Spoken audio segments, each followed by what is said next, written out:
آپ صلی اللہ علیہ وسلم پھر اپنی امت کو نکالیں گے یہاں تک کہ آپ صلی اللہ علیہ وسلم نے فرمایا کہ میں بھی سفارش ختم کر دوں گا، جتنے لوگوں کو نکالنا تھا۔ تو اللہ کہے گا کہ کوئی ہے مزید سفارش کرنے والا؟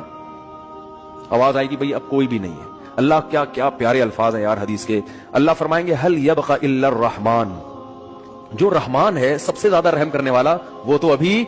باقی ہے۔ یعنی تمہیں اگر ترس آ رہا ہے، کوئی تمہارا ماموں ہے، کوئی تمہارا چاچا ہے، کوئی تمہارا باپ ہے، تم ان رشتوں کی بیس پر، اور نبی ترس کھا رہے ہیں کہ میری امت ہے، تو اللہ فرمائیں گے میں تو رحمان ہوں اور یہ میری مخلوق ہے، میں تو رحمان ہوں نا، تو رحمان کیسے چھوڑ دے گا؟ وہ اپنی مرضی سے نہیں نکالے گا۔ تو نبی صلی اللہ علیہ وسلم نے فرمایا کہ اللہ تعالیٰ اعلان کریں گے کہ جس نے آدم سے لے کے آخری انسان جو قیامت تک آئے گا نا، کوئی بھی ایسا انسان جس نے کبھی کوئی نیکی نہ کی ہو، کچھ بھی اس کے اعمال میں خیر، صرف میری توحید پر ایمان رکھتا تھا، وہ صرف میری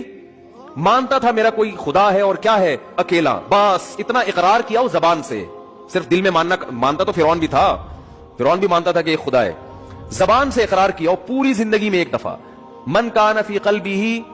مثقال حبۃ من خردل من ایمان، ایمان کا ایک معمولی سا رائے کی دانے کے برابر ذرہ بھی ہو اور اس ذرے کی وجہ سے کبھی زندگی میں خیر نہ کی ہو، ساری زندگی اس کی بدعمالیوں سے بھری ہوئی ہے لیکن ایک نیکی ہے، تو اس کو بھی نکال کے لے آؤ۔ تو حدیث میں آتا ہے اتنے خلقت نکلے گی نا، بڑے بڑے دنیا میں بدماش پیدا ہوئے ہیں بھائی، ساری زندگی قتل و غارت میں گزری، ساری زندگی برائیوں میں گزری۔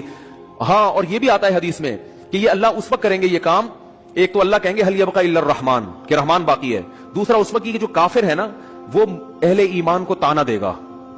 کہ یار ہم بھی برے تھے تم بھی برے، صحیح ہے نا، ہم غیر مسلم تھے اور تم اپنے آپ کو کیا کہتے تھے، تم ایک خدا کو مانتے تھے، تو تمہارے ایمان نے تمہیں کوئی فائدہ نہیں پہنچایا، ہمیں تم دنیا میں کہتے تھے اسلام قبول کرو، ایمان لے کر آؤ، تو وہی انجام تو تمہارا بھی وہی ہے جو ہمارا ہے۔